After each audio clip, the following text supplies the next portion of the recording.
As you know, I'm Melvin Graham, and I'm a doctoral student at Hood Theological Seminary. And part of my process has been with the last couple of months with you guys is to teach you how to start a business. For the last session, what I wanted to do was to bring some individuals who actually have been in your shoes and understand what it means to struggle to try to find employment, but have overcome all the odds by starting your own business, and they're very successful in their own right.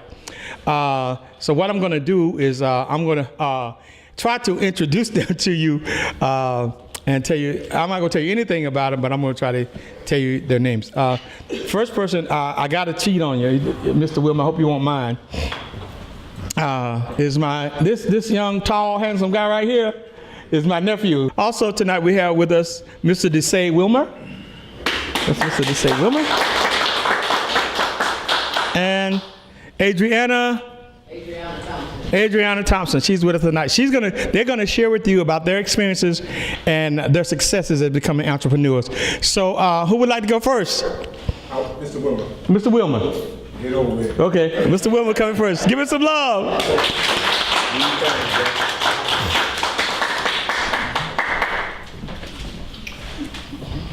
How everybody doing today?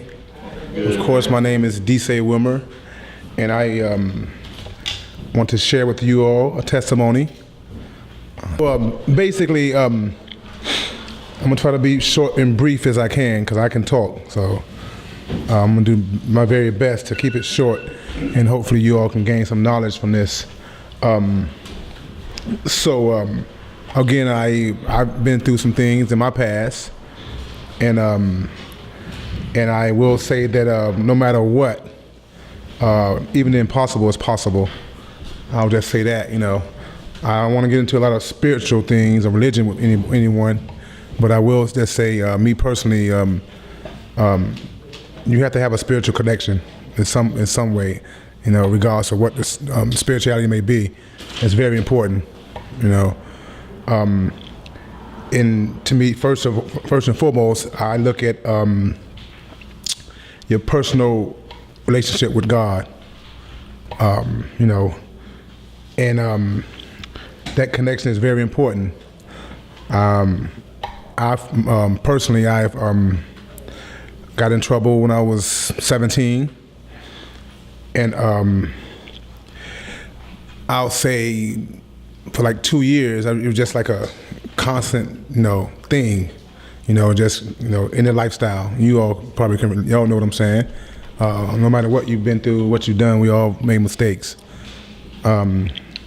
And so I feel like, your spiritual connection, your personal relationship with the Lord is very important. I can't get around that. I'm not trying to come in and save you all, but you gotta pretty much save yourself. I'm just gonna be straight up with you all on that. And I'm sure y'all understand. I've been there. The second thing is your self-worth. This light got me real good, but let me try to see if I can look around this light. But your self-worth, your personal value of oneself, it's very important, spiritually, and then knowing who you are, identifying with who you are. Again, it goes back to no matter what you've been through or what you're going through, when you're in a situation, and this, even everybody, we got to kind of really understand who we are. And when you're going through things, sometimes you kind of realize that, what your value is of yourself. And so it's very important that you know who you are, and value yourself accordingly. And then the third thing is your financial IQ. Your financial IQ is very important. Getting knowledge, obtaining knowledge, doing your research. You Google things now. You got the cell phones, you Google it. Read newspapers or whatever generation you're from. Newspaper, Facebook. You can get knowledge on there. Internet, Instagram. Whatever the case may be. And then also, I would challenge you all in defining what wealth is. Now, I'm just going to kind of give you all some points on things because I want to be quick with it and just give you something to think about. But define what wealth is. So wealth basically is, don't ever forget this, is determined by how long you can maintain a lifestyle without working. So we're sitting here right now not doing nothing. You want to have money coming in somehow, no matter what you do. So, and how do you do that? Get a job, have a job or a business, or something, where you can have residual coming in or royalties coming in. And what's most important also is time. Time is very critical. You're not gonna learn it in school. And a lot of times people don't want to tell you how important time is. But you can have all the wealth in the world. If you don't have the time, you can't even acquire the wealth. So I kept it simple, but understand without time, you got nothing. You can't spend time with your family. If you don't have time, you can't go see your boyfriend, your girlfriend, or whatever the case may be. Even if you're incarcerated, you gotta, you get a sentence. They sentence you to some time. You gotta, when you get out, you're looking for that date to get out, and then you realize how precious your time was. So, and you can have all the money in the world. It's no good if you can't enjoy it, if you don't have time to spend it. So valuing your time and valuing that is very important. And have goals, have dreams, and have a vision. I never really understand how important goals were when I was younger, and they would like set goals. I'm like, goals? What are you talking about? Write it down, cartoons. I'm like, I don't care about no goals. I'm 16, So, but have goals, have dreams, visualize, imagine, use your imagination. It's the greatest asset, your mind. Your third eye, sixth sense, things beyond your 5 personalities. I'm not gonna get into too much stuff, but it's just knowledge and just understanding and learning and do your research. Again, Google it. You don't know something, Google.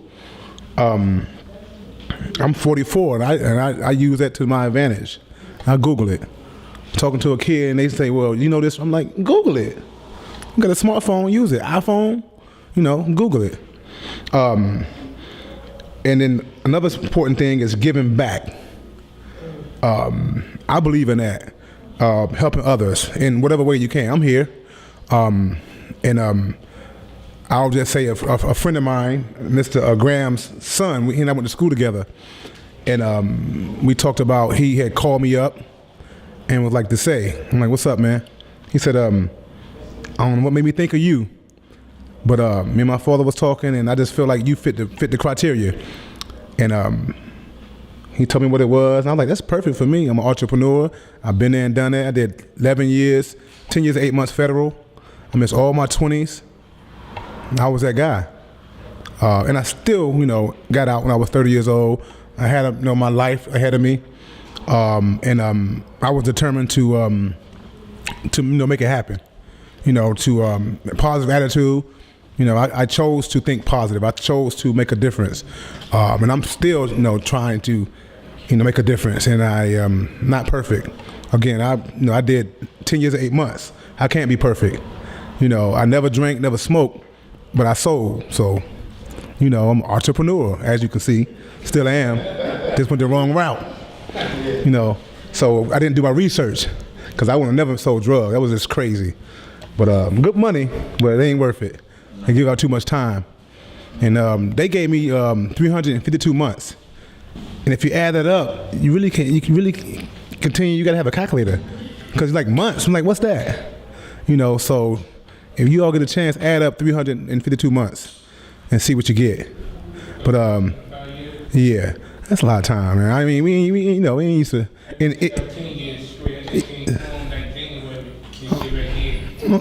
so that's a blessing. You're home, man.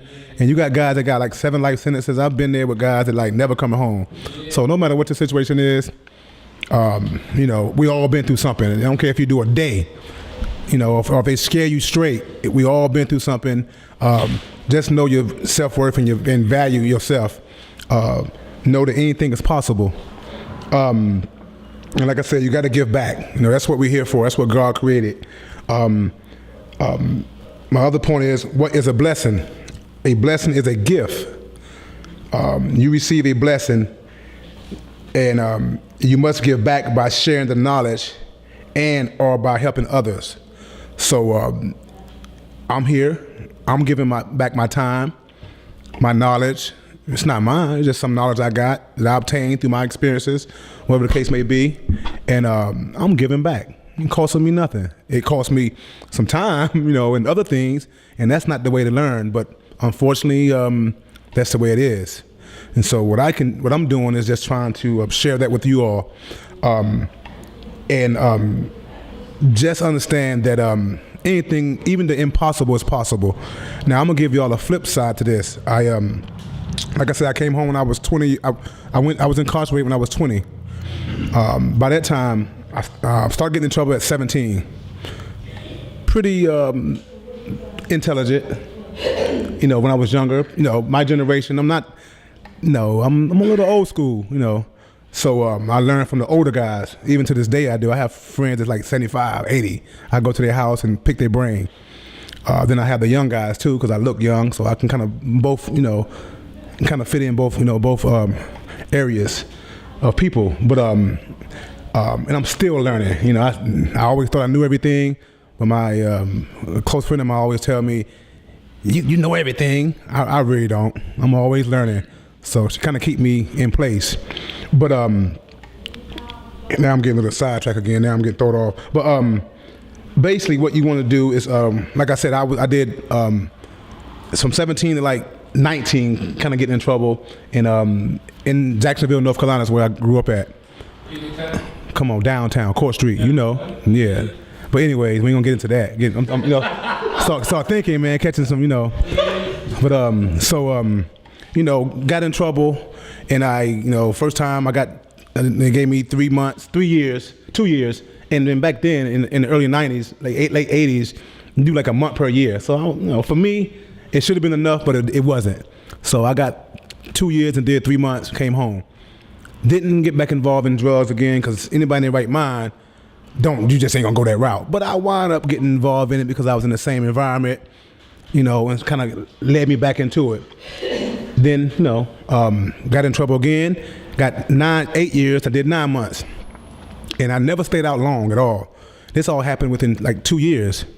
And then I wound up the third time, I got out, I was out 6 months. And the last time, I was out 6 months, and they federal got me, and they gave me that big 352. Federal, so my date was 2020. I still wouldn't be here today. And this happened in 1994. So 20 years old, so fast forward it came, I was released in 2005. And I've gotten degrees in the federal, system. I did a lot of reading, educated myself.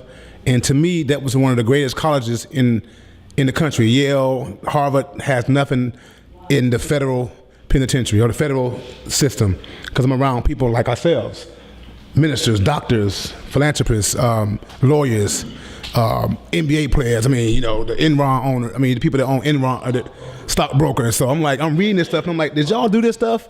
Like, yeah, that's how we did it. I'm like, okay, y'all, you can get a business. You can buy a car, in the business name, and it's a write-off. So I'm like, okay, I got it. So that was one of the greatest things for me to learn, being in the federal system. Even though under circumstances, what you gonna do? So I made the best of that, and I was ready to come home and make history. And so I missed all my 20s, and then let's fast forward. So at the time when I came home at 30 years old, a third of my life was spent in being incarcerated, and I was like, that's a lot of time. I can't give it back. And so then 10 years later, I was married. I've been married for 5. Let's say, took me 10 years to figure it out. So another 10 years to kind of figure things out. I had my own business, trying to just living life. I got married. I was determined to get married, and so I was trying to figure things out. You all know how it is: work hard and try to figure it out. And my plan was to just do what's necessary, stay out of jail. And like I shared with Mr. Graham today, idle time is idle mind. So if you're on probation, if you're in the system or whatever, been there and done that. When I first get in trouble, I wasn't gonna do right. I wasn't.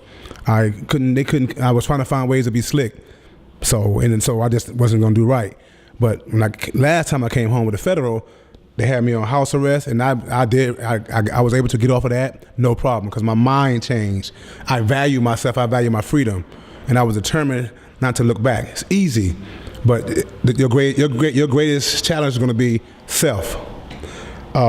So when I came home, I took 10 years to kind of figure it out. It's not a long time, man, but times go by just like that. So then I look at my life now. And now I got a government job. I just 6 months ago in September, I got a government job with the like FEMA. So look up the Small Business Administration. It's like FEMA. So and they finally gave me a clearance, not a pardon, nothing like that, but just basically gave me a clearance to work. I wasn't gonna apply for them. I'm like, they're not gonna hire me. In my past, I don't care with my degrees, it don't matter. I'm good. I got my business, I'm good. And what I do for a living, I detail cars.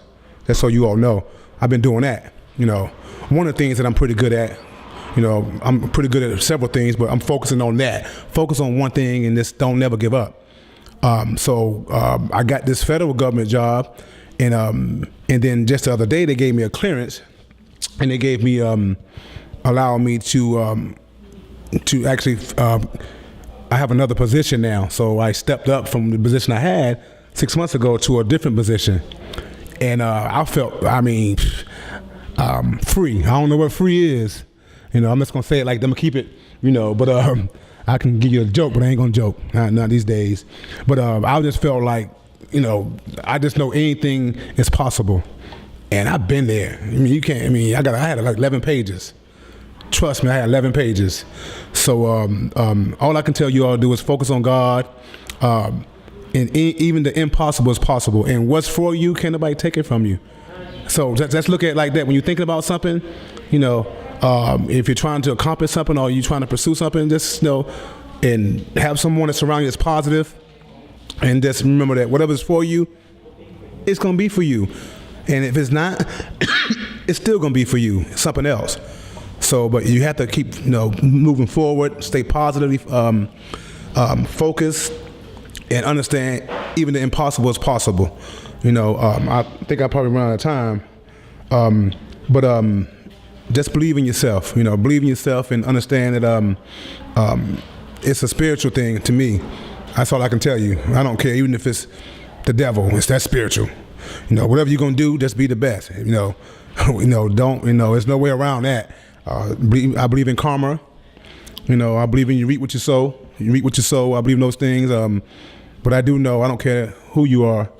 We all go through things. We go through it every day. Wives, girlfriends, boyfriends.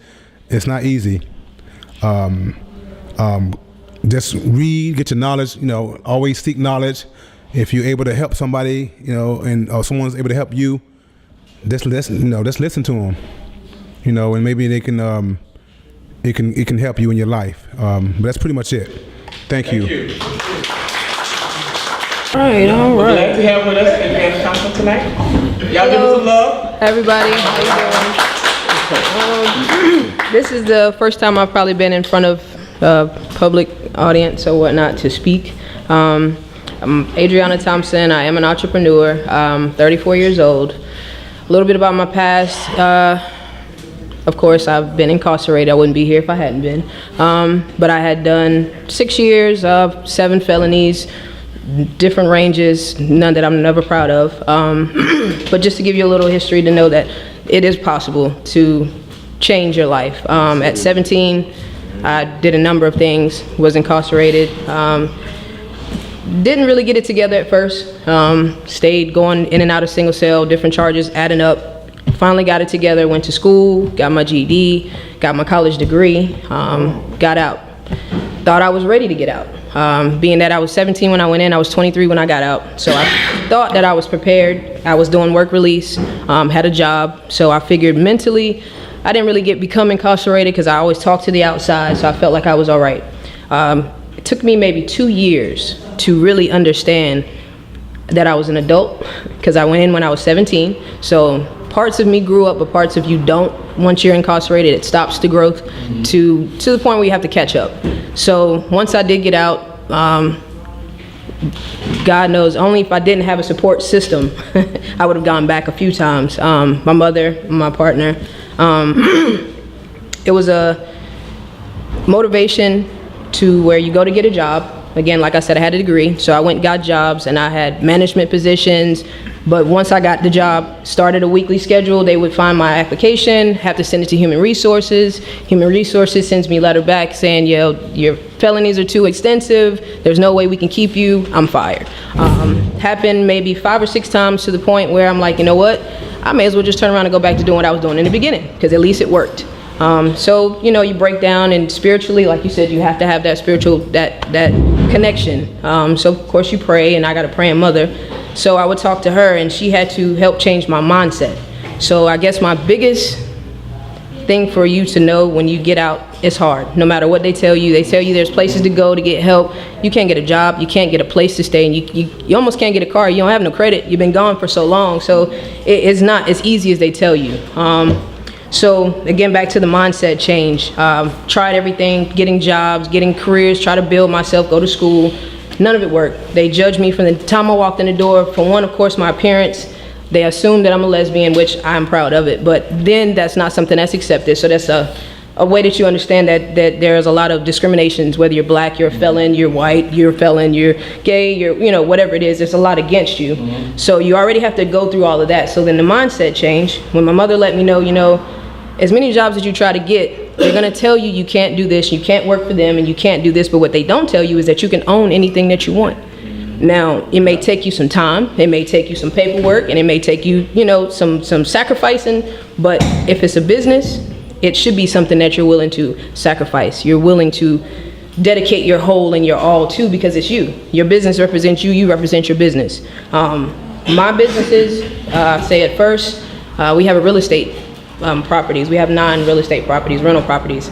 As far as giving back, definitely you have to give back, because when I got out, I didn't have anything.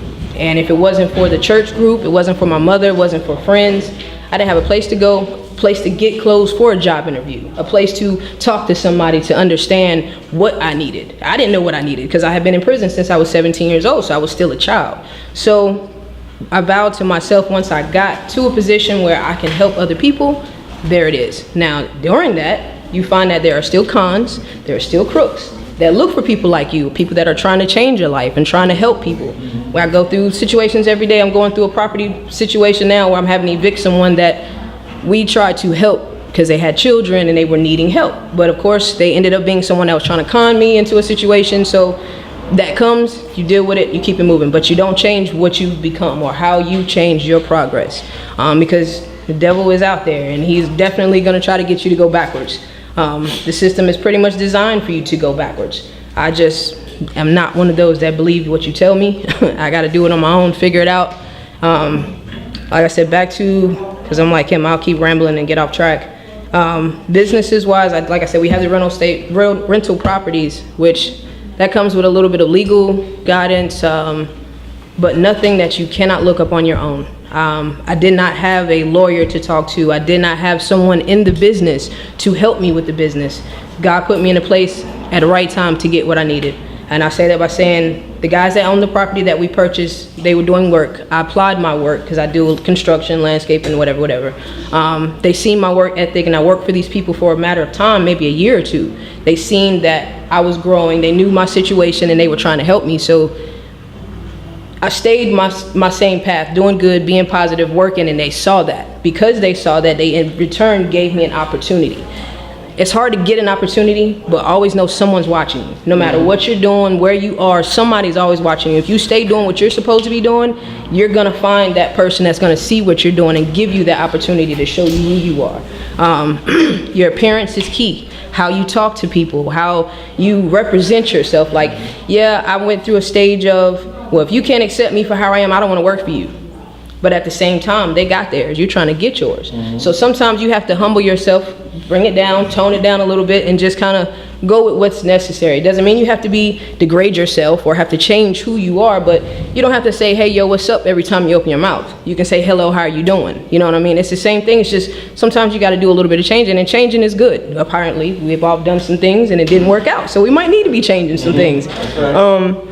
Let's see, other businesses that I say I'm trying to get you focused on, businesses that don't require a lot of schooling, a lot of knowledge as far as credentials and paperwork, but it does require knowledge as far as your studying and dedication. For instance, me and my partner have an entertainment company as well.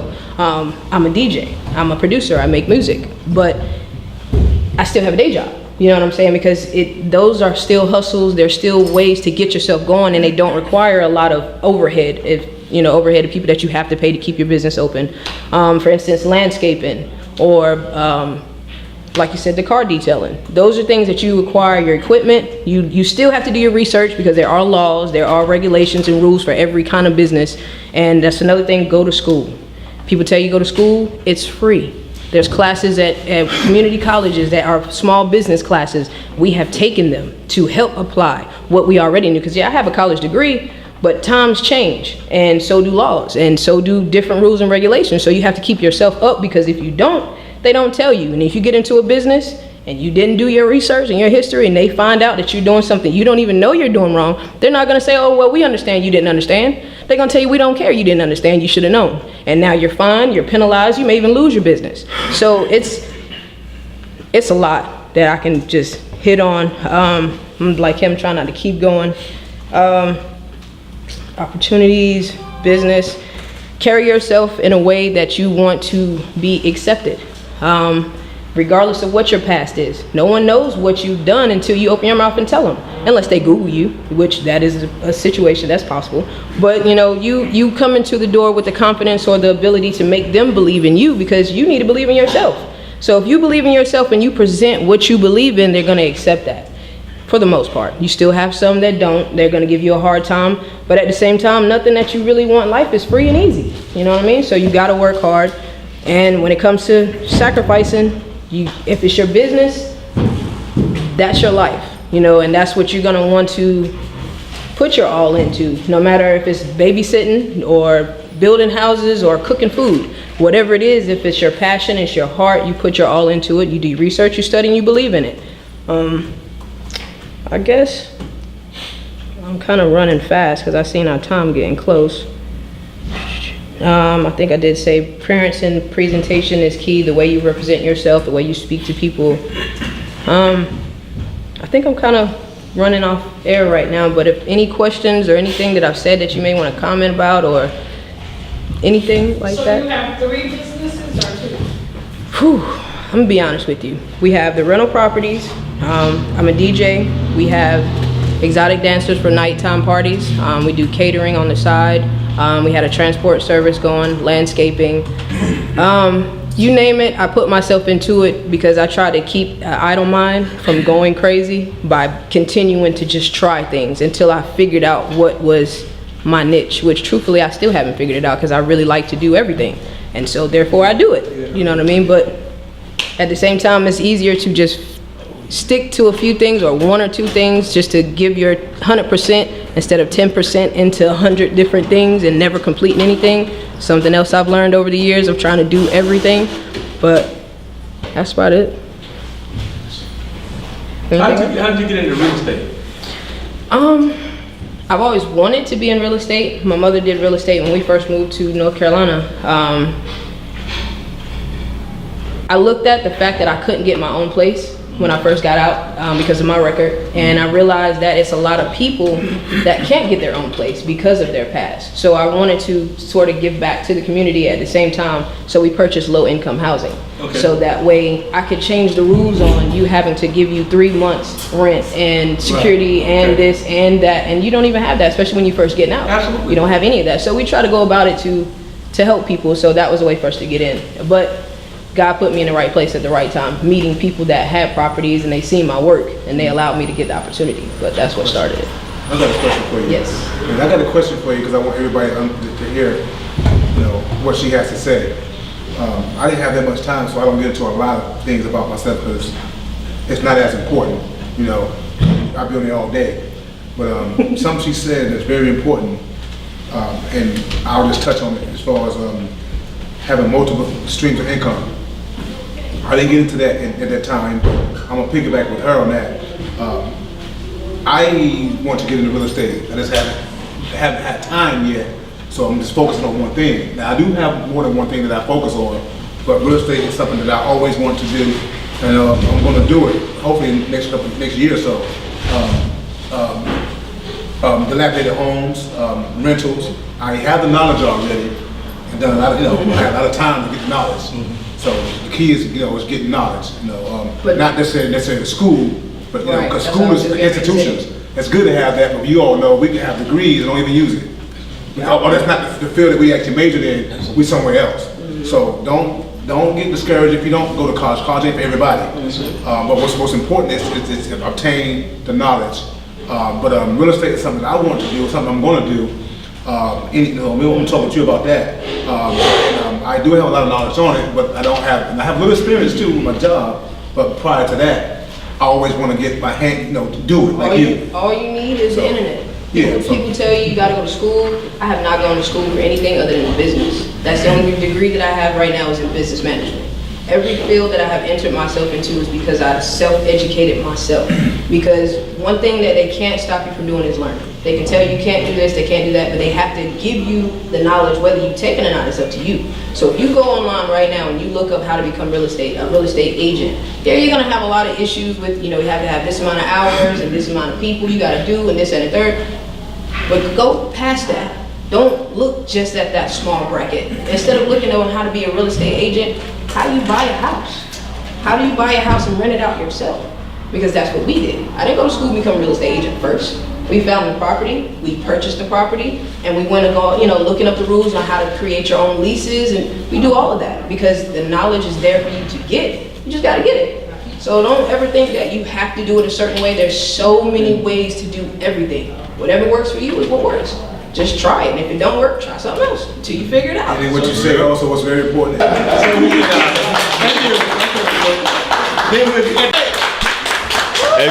As you well know, that's my Uncle Melvin, as everybody well know, and I'm Craig. I'm gonna tell you how I got started with my little business. Well, as you know, I wasn't a good boy all my life. You know what I'm saying? So I took a path. Some of my homeboys went right. I chose left, but I got my life together. But I did 3 years, and them 3 years were like the worstest ever in my life. You know what I'm saying? Like when I called my mama, she'd be like, "Hey, Craig," and then sometimes she would cry because when she go back there in my room, I was living with her at the time. She was thinking that I was dead, and man, that really hurted me. So I was like, So when I was in prison, I was thinking like, man, I gotta think about something. I gotta change. You know what I'm saying? Like I gotta change my life. So I didn't grasp on life until like my late 30s. I'm 40 years old, but when I hit 30, that's when it hit me. So I was like, let me see. But I started my business as I used to wake up in the morning, and like he said, I put a thing up that make me see it every morning that had goals, and it was like owning my own business. And I was like, one day I'm gonna get that. So this is what I did. I hustled up. You don't have a lot when you got a record, you know what I'm saying? Like you gotta go out, you know what I'm saying? Like you gotta go to this job, they turn you down. You go to this job, they turn you down. Like, you know what I'm saying? Like you gotta look beyond that, you know what I mean? You gotta be like, I gotta start doing right, and I gotta own my own business one day so I can do right, you know what I mean? So I hustled up to $10,000, you know what I'm saying? I started my business with no loans, none whatsoever. I'm a straight independent dude. I started with no loans, no nothing. I started with 10 grand. I went out and brought me 2 trucks. I brought me the zero-turn weed eaters and stuff like that. And I'm in landscaping, matter of fact. Started my own landscaping. And I call it Graham Lawn Care because I came from a good family, you know what I'm saying? Only if my grandma could see me now, you know what I mean? For real. Because like she would be so happy. But another thing about that though, about your business is the company that you keep. You understand what I'm saying? Like the company you keep, like if you got some homeboys over here, they still dibbing and dabbing, and you over here humble, you know what I'm saying? But you not dibbing and dabbing. You know what you gotta do? You're gonna have to cut him loose. You gotta cut them a loose. You understand what I'm saying? Because yo, you trying to build something so you can't go back to prison. You understand what I'm saying? So you trying to be somebody. So you know, I used to have those type of buddies. You know what I'm saying? Like when I was out doing whatever, I used to have an entourage. But as I started changing and start becoming humble, you know what I'm saying? Those people left, you know what I mean? Only my true friends stayed with me. You understand what I'm saying? My true friends. So I had to get, you know, the company that you keep. You know what I'm saying? Yo, if you ain't got nobody positive in your life, you know, understand what I'm saying? Yo, you might well let them stay over there. You understand what I'm saying? And you keep moving forward. But let me see. What else I got? What else I say I wanted to do? Take your time. I can't remember all the stuff, you know what I'm saying? Like, So how much money? $10,000. What was that? oh, the $10,000. Okay, this is what I was doing. I went to Walmart. I brought me a black safe, George. I went and brought me a black safe, and I stored it at my grandma's house. The worstest thing I ever could have did. Cause one day my grandma was in our house, and she was cleaning up, and I hid the box so good where she couldn't find it, but she found it, and my mama called me. My mom was like, "Oh my God, Craig, your grandma found that box." So I had to go down there and explain to my grandma, open up the box and tell her that there was no drugs involved in the box. You understand what I'm saying? So I was on this job. You know, I always had work, you know what I'm saying? But I always had that record, so I never could get the job that I liked it. You understand what I'm saying? So I had to suck it up, stay on this job, suck it up, and move on to the other thing. But I kept storing money into that box. You understand what I'm saying? No hustle money, none whatsoever. Straight got off my butt and went to work for it. You understand what I'm saying? So I had to tell grandma, I'm like, "Yo, grandma, this is what I got going on. I'm saving money so I can start my own business one day." And she, you know what she told me? She said, "Hey, that's a positive thing you doing, son." You know what I'm saying? And I'm all for that. But she just wasn't here to let me see it out. You know what I mean? But you know, I saved that up, saved the money up. But as I got progressing or whatever, you know, I brought other stuff as well. You know what I'm saying? But that's how I started my business. I saved up to $10,000. And I just went out and just cashed out on stuff. You know what I'm saying? With no loans. You know what I'm saying? If you start a business and if you got to go out and get loans, hey, that's cool. That's cool. You understand what I'm saying? That's cool. But me, I was an independent brother. I always been independent. I went out, got off my butt, and just went out and got it myself. You know what I'm saying? So that's basically how I did that. But you know, I'm so glad that I changed, you know what I'm saying? Like I changed my life, man, because like I was going down the wrong path, you know what I'm saying? Just like everybody else. I was in the trap, listening to trap music, you know what I'm saying?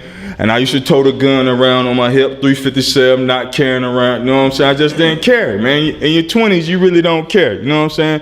But as I started having my kids, you understand what I'm saying? Once I started having them kids, I was like, yo, I gotta change, you know what I'm saying? Cause like anything you do in life, it revolves around your kids, you understand what I'm saying? And I can't have them out there like that. So that's one of the reasons why I stayed on the good path. But you know, I got it, you know what I'm saying? I'm doing all right. Like you said, man, I can't say I'm almost a millionaire, but I'm good. You understand what I'm saying? I'm eating. You feel me? Like I'm eating real good. You know what I'm saying? Like I got a couple of contracts. I got a contract on this apartment complex that I do. I get a nice little check off that every month. You know what I'm saying? So, you know, I'm out doing positive things. You know what I'm saying?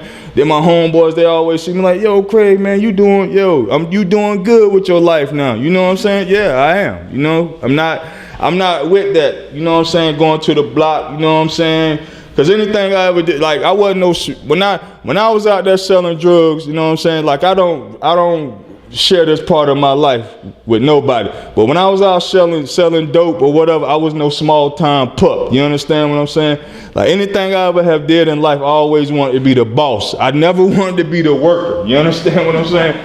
The worker got to go do all this. The boss sit back, you know what I'm saying, and give out the orders. That's what I always have been. But you know, and then now when I got my landscaping thing, you know, it's just me and the other guy. I got one more other employee that works with me, you know what I'm saying? I wouldn't trade him for nothing in the world. You know what I'm saying? But you know, hey, but another thing is though, you gotta believe in God and you got to believe in yourself. Cause if you don't believe in yourself, you know what I'm saying? You just lost, man. Cause though, you like never let nobody tell you that you can't be something. Cause yo, back in the day when I was going to school, like when I was playing around, like I had a teacher to tell me that I was never gonna be nothing one day. For real. So one day I bumped into her. I think I went out to eat or somewhere, and she was like, "Craig, that's you?" And I was like, "Yeah, that's me." I always have been a flashy guy like him. I want to do I want to get my money into some fashion, so I always been a fashion guy. But she was like, "Craig, that's you?" I was like, "Yeah, that's me. It's me, yeah." And I was like, we was talking, blah, blah, blah, blah. Blase blah, and I was like, "You remember when you told me that I was never gonna be nothing in life?" And she was like, "Yeah, Craig, I do." She was like, "I'm sorry for even telling you that." But I was like, "Let me tell you what I got going on now for myself." You understand what I'm saying? So when I told her what I had going on for myself, she said, "Oh my God, Craig, I never even say those things to you." You know what I'm saying? But you see how I flipped the bar on it. You know, it's not about what you doing in your life. It's at the end of your life what you doing. You understand what I'm saying? No matter if you started out bad, but you ended positive. Mm-hmm. You gotta end it positive, man. You know what I'm saying? You just gotta end it positive. But I get like I can say so much, you know what I'm saying? But you know. That's basically how I got started though. You know what I'm saying? Basically how I got started, you know, I saved up to 10 grand or whatever. Went out and got all that stuff, you know what I'm saying? But I stayed positive and I stayed humble and I got rid of those bad people that I used to hang with, man, for real. Cause like if you don't never get rid of them type of people, you know what I'm saying? You gonna go back over there with them and you gonna go to prison. You know what I'm saying? So, bruh, just cut them off, stay humble. You know what I'm saying? Stay sucker. Some people say stay sucker free. That's my favorite word. You know what I'm saying? I stay sucker free. I live a sucker free life. You can ask her, when you see anybody in my car, you don't see nobody now unless it's my mother, one of my kids, and I got a wonderful grandbaby. And not unless you see her. But, you know, I don't keep company, man. You know, I'm just one of them low key dudes. You know what I'm saying? Like I'm one of them low key dudes that get money, but you'll never know. You know what I'm saying? You'll never know. But you know, it is what it is, though. But I guess that's pretty much it, though. Thank you. Yeah. Good job.